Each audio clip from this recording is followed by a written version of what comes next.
Karamihan sa mga namatay at inilibing sa Sitio Kapihan ay mga bata. Narito ang natuklasan ni Senator Ronald Bato de la Rosa nang suriin ang lugar kung saan inilibing ang mga namatay na miyembro ng Socorro Bayanihan Services Incorporated at ang mga sagot ni SBSI Secretary Chinga Lea Yamson. Yes po, before po kami naglilibing dito, we will secure death certificate po from the barangay at sa Ano po ba yung proseso nyo dito para manilibing po? parang may kukunin kami certification from the barangay at pupunta kami ng LCR. Parang gano'n po yung sa pagkakaalam po ng proseso. May permit po ba kayo dito para mailibing dito yung mga... We have the barangay resolution po as nililibing po sa barangay as annex na ito na barangay center. Kasi marami po nagtatanong, parang nakaka-alarma nga naman ito na bakit marami mga bata. Hindi ko po alam kung bakit namamatay yung mga bata. Dahil magkakasibang siguro bakit mga bata. Kulang kayo na child care dito. Hindi ko po talaga alam yun, sir. Yeah, one year to 1 year, 2 years old, 3 years pa. Namamatay. Di ba dapat ang bata, hindi yan basta-basta namamatay. Bakit kaya? Sir, hindi lang po ng mga bata, meron po din mga matatanda dito. Oo, marami bata. Ano? 21. 21 na pinanganak, namatay. 22, 1 year old. Ito. 21. Pinanganak. 21 namatay. 2 days na. 2 days na. 2 days. Ano pa? Yun, nag-44, matanda na yun. 21. Ito bata nga. Ano? Sir, today sir, anong recommendation nyo dito sir? So nakita nyo rito sa Sir, dito sa kanila ko. This is to be investigated. Siguro natin walang bad. There's no other questionable circumstances leading to the death of these children. Ay, bata eh. Bata, 1 year old, 2 years old. Pero ilang araw lang. So, ibig sabihin, kung ganon, baka kulang kayo sa alaga dito. Hindi nabawalan yung mga mothers na dalhin sa proper child care yung bata. Kasi nagano pa ala.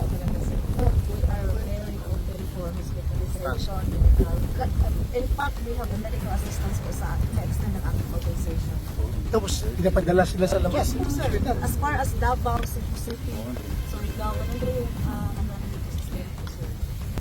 Pero ma'am, nakausap ko yung mga dating miyembro, sinasabi nila wala man daw bakuna dito, Sir, walang nutrition para sa mga bata. that's another story. They don't like persecute kasi kami, sir. We cannot expect them to say positive against us. Salamat ma'am. Salamat.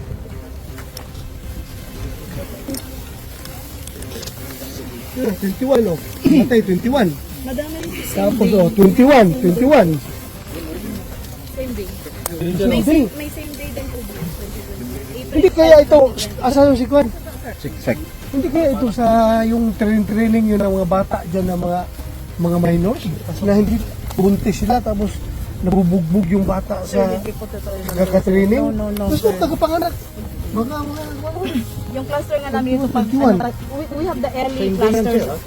same day, patay. Sir, sa dito po kasi sir, you know, the early cluster is a cluster for the pregnant women. So ganun po, yung trabaho nila is nasa bahay lang, they have to take care of their children, their nutrition. Yun po talaga, wala pong nangyayaring training ng military dito po sir. May minor na edad na hindi niya alam na buntis pala siya. Tapos nagsige training, tapos ngayon nakunan yung bata. Wala po. Ang training po kasi naman dito sir is for more on physical conditioning. No military training po talaga. Physical condition niya, Yes, pero sobra yun para sa bata. Yung magligid-ligid sa panggapang sa putik. Ma'am, sorry, given na wala kayong health center dito sa community nyo, ano yung ginagawa nyong remedyo para siguruhin na meron kayong nabibigay na tamang action para sa mga nangangailangan ng first aid? May mga first aider po kasi kami. They are registered nurse. Oo. Mayroon po talaga sila, mga licensed nurse po sila sir. Mga first aid. Tapos nire-refer nila sa baba, sa hospital, sa Dapa, dyan, sa Surigao. wherever. Ano sa ano lang sa center military nila. Hindi ka lang.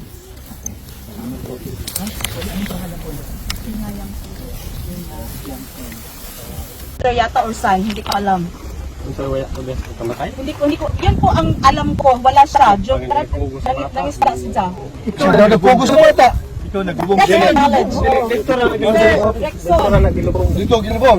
Ang mga kailubungan dito sir mga sa mga bata. Natanawon na ko. Why mga dili Si karga niya yung bata. Ano? Siya na This is nag-focus. the cemetery that is established. Wala po kami ibang cemetery, sir.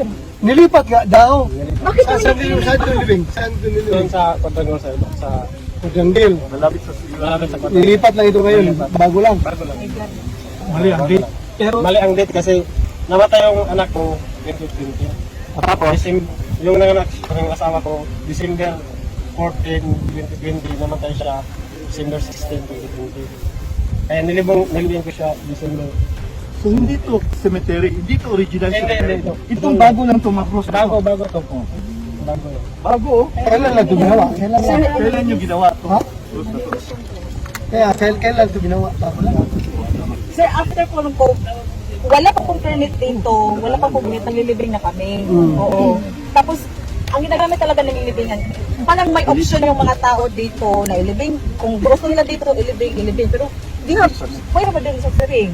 Tapos, ngayon lang to na-execute yung deed of donation, ngayon lang na taon, dito na talaga officially nalilibing yung mga tao. Nilipat yung Wala galing sa... wala pong nalilipat, sir. Wala po Kaya talaga. siya sabi niya na doon daw Hindi niya ko alam, nilibing. sir. Doon niya nilibing yung Hindi anak ko niya. alam talaga. Tapos ngayon, nandito na. Ito po is Ibig ang sabihin, kaisa-isa nilipat. lang sementeryo dito sa Kapihan. Wala pong ibang area. Saan mo nilibing yung anak mo? Sa baba na sa Pwede po Yung Junggil. Saan po Junggil? yung ano yung parang chimney ay yung ano commanding Yung- doon sila Yung landing. Sir, bakit namatay yung anak mo kamo kanina?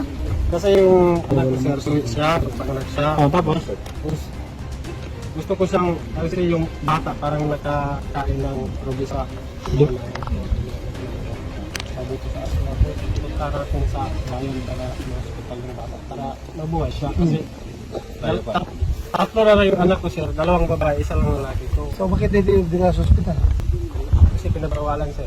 Nagbawalan. Sir, hindi ko talaga ito yung totoo, sir. You have to check Sabi the ng asawa records ko, sa bakit hospital. galing pa natin yung anak natin sa hospital, andito naman yung Panginoon natin na si Senyor Aguila.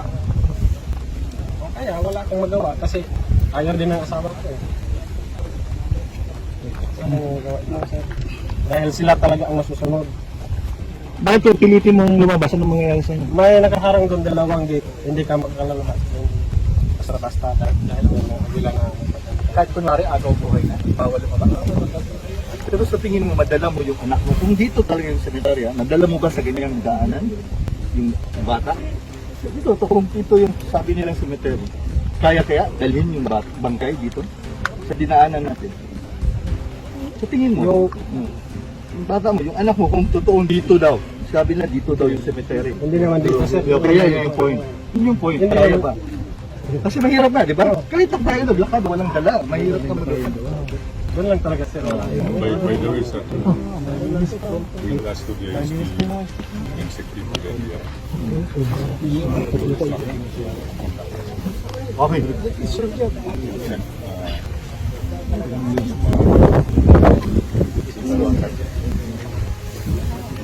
Check kung nandito yung mga tao. Yung sa kanya, siya ang nakapagtulong. So gawin na nyo ngayon. Yes, sir. Ay, pinayag din natin, sir.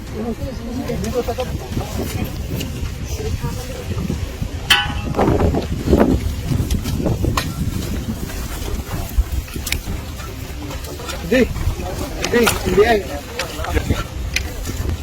Naog sa dito kay Inyon.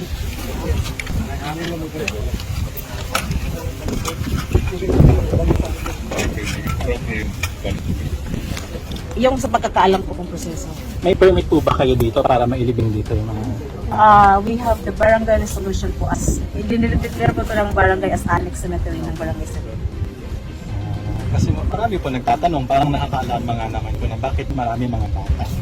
Hindi ko po alam kung bakit namamatay yung mga bata po. Kung din mo kagaya, baka maobserbahan mo siguro, bakit ang mga bata? Bakit Oo. kung lagay ng child care dito? Hindi ko po talaga alam yun, sir.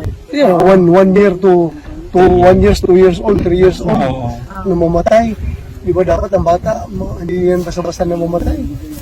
Bakit kaya Sir, hindi lang po ng mga bata, meron po din mga matatanda dito. Oo, Marami bata.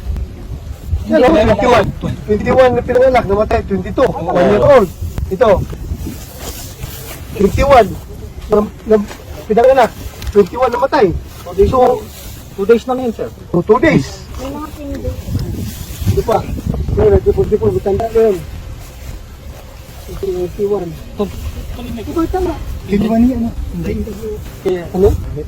So, sir, ano recommendation nyo dito, sir? Sa nakita nyo rito sa master? Sir, dito sa camera. This has to be investigated. Siguro natin na walang pan.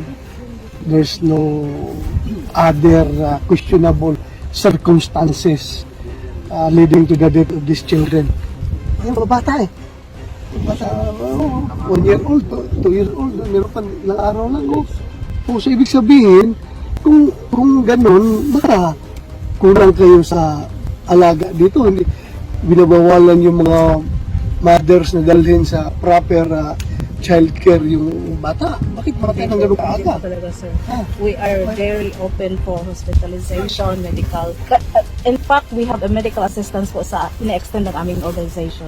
Tapos pinapadala sila sa labas. Yes po, sir. Ito. As far as Davao, Cebu City, Surigao, ganun po yung ano namin dito sa sistema po, sir. Pero ma'am, nakausap ko yung mga dating miyembro, sinasabi nila wala man daw bakuna dito, Sir, walang nutrition para sa mga bata. that's another story. Ganito lang pinipersecute kasi kami, sir. We cannot expect them to stay positive against us. Salamat ma'am. Salamat. Nagtungo si Senator Ronald Bato de la Rosa ng Committee on Public Order and Dangerous Drugs sa Sitio Kapihan, Socorro, Surigao del Norte. Kasama si Governor Lyndon Barbers, mga kinatawan ng Department of Social Welfare and Development or DSWD, Department of Environment and Natural Resources or DENR at maging ang opisina ni na Senator Coco Pimentel at Senator Risa Hontiveros para magsagawa ng inspeksyon kaugnay ng mga di umano'y kaso ng pang-aabuso sa mga minor de edad na miyembro ng Socorro Bayanihan Services Incorporated or SBSI noong Sabado, October 14, 2023. Binisita rin ni Senator Bato de la Rosa ang walang permit na sinasabing simenteryo ng Sitio Kapihan sa loob ng 353 ektaryang protected area kung saan natagpuan ang mahigit 20 libingan ng mga bata. Pinaiimbestigahan niya kung ano ang sanhi ng pagkamatay ng ilang sanggol at paslit na inilibing sa kanilang hindi rehistradong simenteryo. Dahil nagsumbong ang isang tatay kay Senator Bato de la Rosa na hindi daw siya pinayagan umano ni Senior Aguila na pumunta sa ospital nang mag-agaw buhay ang kanyang anak. This needs to be investigated. Siguruhin natin na there's no other questionable circumstances leading to the death of these children. Ang babata 1 year old, 2 years old, meron pang ilang araw lang. So ibig sabihin kung ganon, baka kulang kayo sa alaga dito. Binabawalan ninyo ang mothers na dalhin sa proper child care yung bata. Bakit namatay ng ganon kaaga? Ani Senator Bato de la Rosa.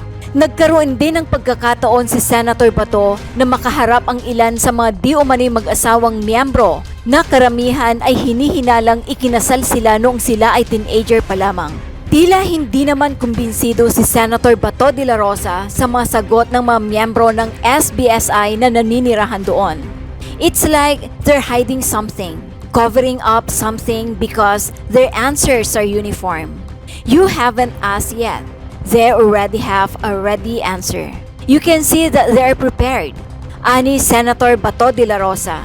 Inutusan din ni Senator Bato de la Rosa ang National Bureau of Investigation o NBI na imbestigahan ang sanhi ng pagkamatay ng mga bata at iba pang mga bagong aligasyon na lumabas sa ocular inspection. Nagsalita at may mensahe si Senator Ronald Bato de la Rosa sa harap ng mga miyembro ng Socorro Bayanihan Services Incorporated or SBSI. Iginiit niya na hindi siya tutol sa SBSI at gusto niyang malaman ang katotohanan sa mga paratang. Ini para kahalan mo. Kayo kumapang kuliyo, hindi na kumanin din. Kumanin mo ang kuliyo kung gusto mo kuliyo. Lumahan nyo, bisag gabay lang, kahit kunting galit sa inyo, mga ako. Kaya kami nandito dahil gusto namin maklaro yung katotohanan ng mga aligasyon patungkol sa inyo. Dahil ayaw rin natin na dahil kami sa katotohanan. Gusto na yan! Kaya, sabi ko kanina doon sa mga interview ko na marami yung mga minoridad na nag-asawa, nag-anak kasi ayaw man nila sabihin na kinasal sila kahit nasabi yung mga bata na nandun sa baba na kinasal mo sa disenyo ng sila.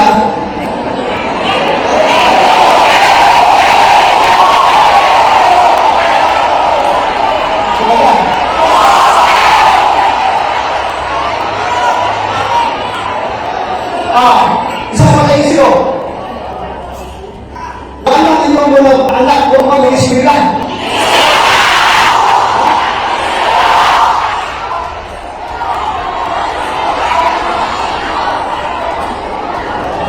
Yung mga ismilan sa baba, di ba? Ano sa mga doon? Hindi nyo, gano'n natin. Wala na ba sa itong concert sa inyo? Matatanda na kayo eh. Pati kami, matatanda na kayo.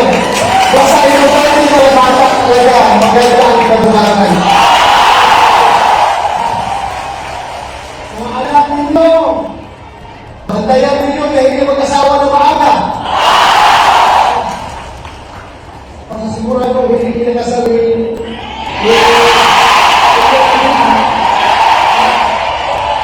Walang kasama nangyari. Alam niyo yung kasama lang ninyo. So kung gusto mo magkasal, paano akong gawin niyo?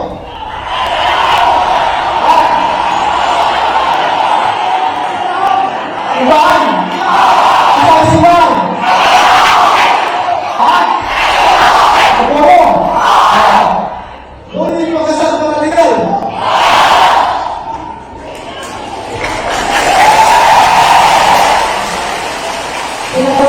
May mensahe si Governor Robert Lyndon Barbers sa harap ng mga miyembro ng Socorro Bayanihan Services Incorporated or SBSI. Ang LGU-SDN ay handa daw tumulong sa mga residente ng Sitio Kapihan kung ang DENR ang unang magdidesisyon. Program wala. Pero, kung pananglitan, kung ikaw na DNR na i-cancel, ayaw mong kabayaka. Hindi naman ko. Kung tama niya ang ipapapit ang rasta, Minister ng Pilipinas, DSWD, NHA, DSUN, and of course, ang opisina ni Senator Bato. No? Okay. Kung ikasutol, kung ikaw ang DNR, mahaba, sige, magpradasyon ka mo dito.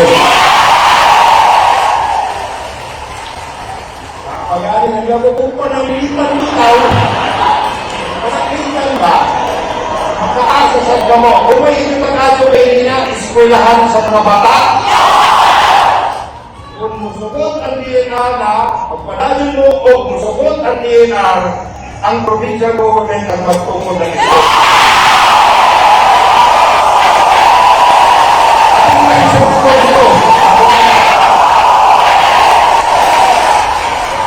May mensahe naman ang mayor ng Socorro na si Riza Rafuncel Timkang sa pagdalo ni Senator Ronald Bato de la Rosa sa kanilang lugar. It's with great honor and pride that we have here in our humble and progressive Ireland municipality the one and only, the beloved Senator of the Filipinos, particularly of the Visayas, one great pillar in the Senate, Senator Ronald Bato de la Rosa,